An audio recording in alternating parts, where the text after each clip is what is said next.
Hi friends, পটলের গুণাগুণের চতুর্থ পর্ব নিয়ে আমি আপনাদের সামনে হাজির হয়েছি। তো শুরু করছি।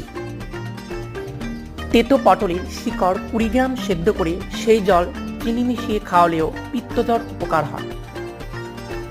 পিত্তজ্বরে খুবই উপকার হয়। এই পথ্য 40 দিন করলে উপকার পাবে।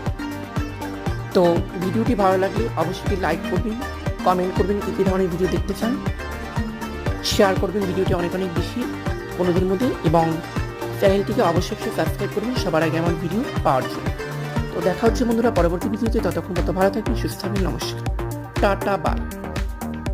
এরপরে আমি আবার পটলের গুণাগুণের পঞ্চম পর্ব নিয়ে আলোচনা করব। তো আপনারা কিন্তু তাই অবশ্যই চ্যানেলটি সাবস্ক্রাইব করবেন পরবর্তী পর্ব দেখতে।